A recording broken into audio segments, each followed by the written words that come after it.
Hola, hola, bienvenidos al siguiente video. Vamos a trabajar con la tabla de las fórmulas básicas de integración. Recuerden que es muy importante tener esta tabla de fórmulas a mano junto con la tabla de derivadas, y esto nos va a permitir hacer una comparación directa de las propiedades de ambas operaciones. Lo primero que vamos a trabajar es una vieja conocida que se llama constante por función. Vamos a identificar en la notación que la variable con la que vamos a trabajar es la variable x. Por esto decimos que la letra A representa una constante.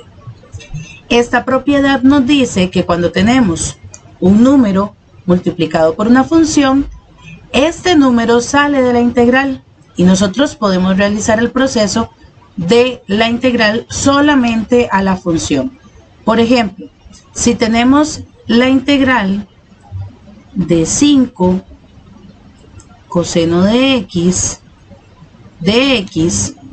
esto me da como resultado 5 por la integral de coseno de x de x. Note que en este caso aún no se ha resuelto la integral. Lo que estamos únicamente es sacando la constante de la integral. La segunda propiedad es la que me permite a mí separar sumas o restas de funciones para realizar las integrales por aparte. Por ejemplo, si tenemos la expresión x a la 2 más logaritmo natural de x,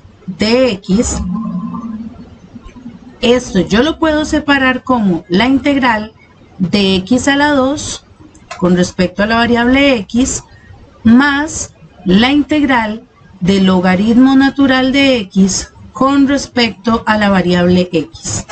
Recuerde, aún no estamos haciendo los procesos de integración. Lo único que estamos es viendo cómo se comportan las propiedades. La propiedad número 3 me dice que la integral de una constante me da como resultado a multiplicado por x más c. Recordemos que c representa la constante de integración. En este caso, la variable que agregamos a esta integral será la variable x, debido a que en este caso el dx me dice que estamos trabajando con respecto a esta variable.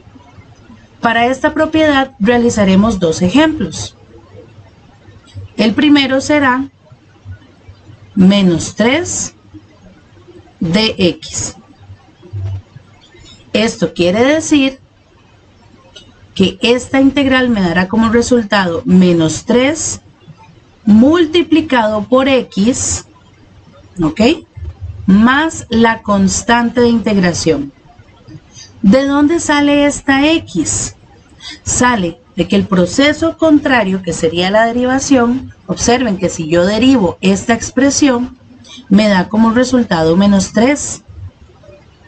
Es por esto que en este caso nosotros tomamos en cuenta únicamente esta variable para agregarla acá. Esta expresión de x me indica con respecto a cuál variable voy a trabajar. Vamos a hacer otro ejemplo de esta misma propiedad. Si yo tengo la expresión e dt, esta expresión, el dt, lo que me dice es que la variable con respecto a la que yo estoy trabajando será la letra t. Entonces, como e es una constante, recordemos que es el Euler, esta expresión integrada será e multiplicado por t más c. Muy bien. Veamos la propiedad número 4. La propiedad número 4 es análoga a la derivada de un monomio. Tome en cuenta que si nosotros cuando teníamos un monomio y lo teníamos que derivar restábamos 1, en el caso de la integral lo que haremos es sumar 1. Entonces, acá en esta expresión vamos a tener que la integral de a elevado a la x de x va a ser sumarle 1 al exponente dividido sobre el exponente obtenido más c. Recuerden, más c es por la constante de integración. Esta propiedad solamente se realiza cuando el valor del exponente es diferente del número menos 1. Ya vamos a ver qué pasa cuando a vale menos 1. Veamos el ejemplo. Si tenemos x elevado a la 4 con respecto a la variable x, la regla nos dice, tome el exponente, súmele 1.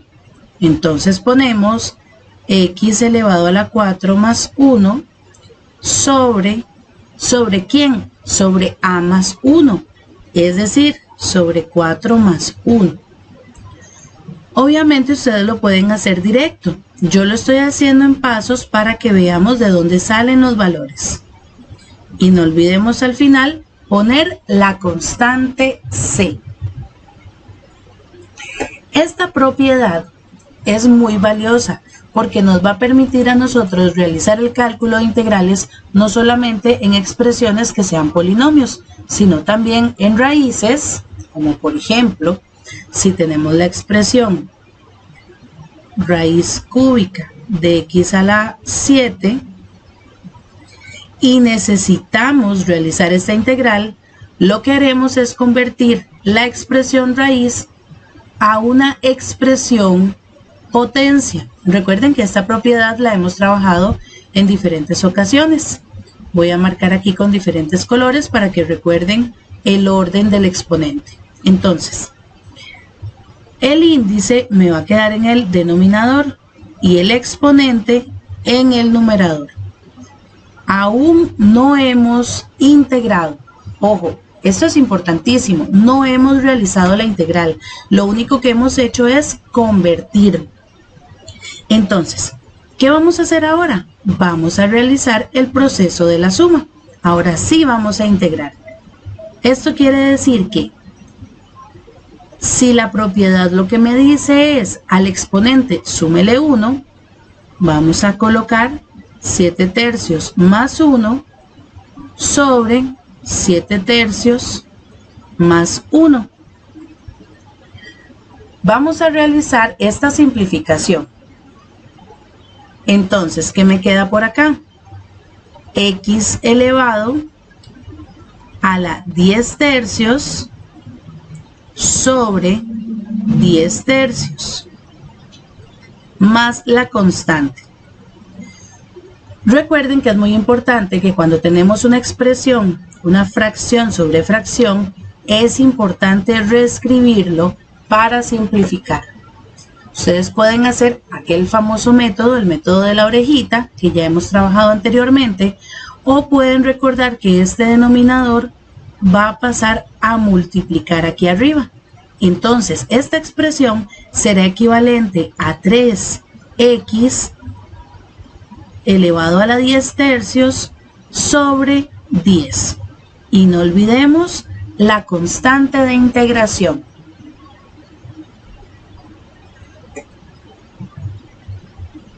Vamos a resolver un ejemplo más para dar por finalizada esta propiedad. Veamos qué pasa con un exponente negativo. El próximo ejemplo lo voy a copiar de este lado. Si yo tengo la integral de 1 sobre x a la 4 de x, nuevamente vamos a utilizar las propiedades de las potencias para reescribir esta expresión como x elevado a la menos 4. ¿Ok? La propiedad de las integrales me dice súmele 1. Entonces, x elevado a la menos 4 más 1 sobre menos 4 más 1.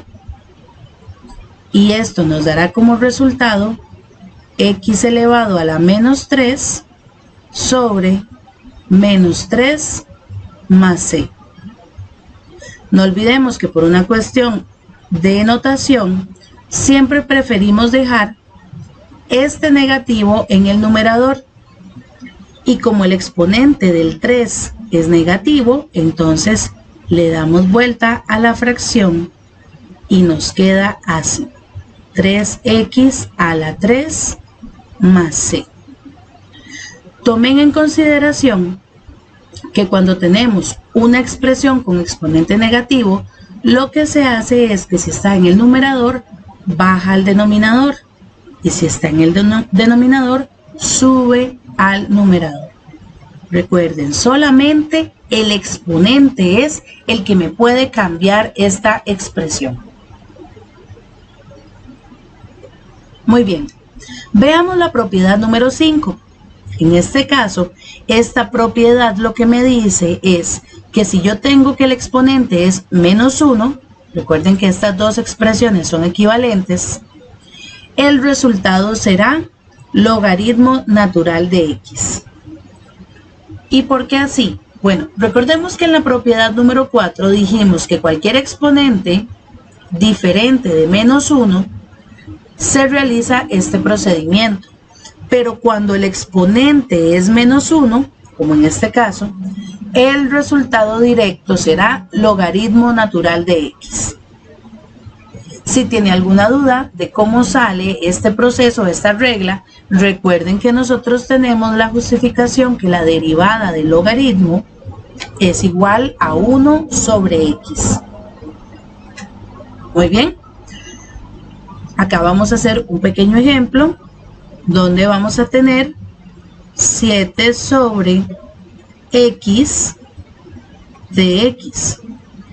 Recuerde que tenemos la propiedad constante por función. Entonces, en este caso, el 7 lo voy a sacar de la integral. ¿Ok? Sale de la integral a multiplicar. Ahora, como la integral de 1 sobre x es logaritmo natural, esto me dará como resultado 7 por logaritmo natural de x más c. Excelente. Vamos a trabajar ahora con la propiedad número 6. La número 6 y la número 7 hacen referencia a expresiones exponenciales. ¿Ok? La diferencia es que en la propiedad 6 tenemos la expresión exponencial con base Euler, es decir, la integral de e a la x me da como resultado e a la x más c. La integral de e elevado a la ax me da como resultado e a la ax sobre a más c. Veamos un ejemplo de esta segunda condición. Si tenemos e elevado a la menos 4x de x como función para integrar, el resultado será e a la menos 4x, es decir, se mantiene el exponente, dividido entre el coeficiente de la x. ¿Y quién es el coeficiente de la x en este caso? Menos 4. Entonces, esta expresión queda así. Recuerden que siempre que tenemos exponentes negativos y tenemos una fracción con un coeficiente negativo, podemos hacer la siguiente simplificación. Menos 1, que este negativo pasa para arriba, 4e a la 4x. Cuando nosotros cambiamos de posición la expresión que tiene signo negativo, pasa a positivo. ¿Ok? Y esta expresión está simplificada. En la propiedad 7 tenemos la diferencia que ahora este valor ya no será el Euler, será una base diferente, un número específico. Por ejemplo, tenemos la integral de 5 elevado a la x de x. Esto me dará como resultado 5 elevado a la x sobre el logaritmo natural de 5. ¿Por qué de 5? Bueno, porque 5 es la base del exponente. Ahora, yo no puedo hacer ninguna simplificación acá. Lo único que puedo hacer es agregar la constante de integración. Estas propiedades que siguen, estas integrales, que son directas, tienen la característica que no van a cambiar mucho de la notación que tienen acá, ya en forma general. Por ejemplo, acá, bueno, sí, teníamos que el valor de A podía cambiar, que la base, que el exponente, que podía ser positivo o que podía ser negativo. En este caso, si yo tengo que la integral de sen será menos cos, la integral de coseno será sen. No olvidemos que tenemos que agregar la constante de integración. La integral de tangente será logaritmo natural de secante más la constante. La integral de secante será logaritmo natural de secante más tangente. La integral de cosecante será menos logaritmo natural de cosecante más cotangente. Y la integral de cotangente será menos logaritmo natural de cosecante, siempre al final agregando la constante de integración, porque recuerden que estamos trabajando con integrales indefinidas. Estas son la mayoría de las propiedades que nosotros vamos a utilizar. En la tabla podrán encontrar algunos casos más específicos. Veremos en el siguiente video.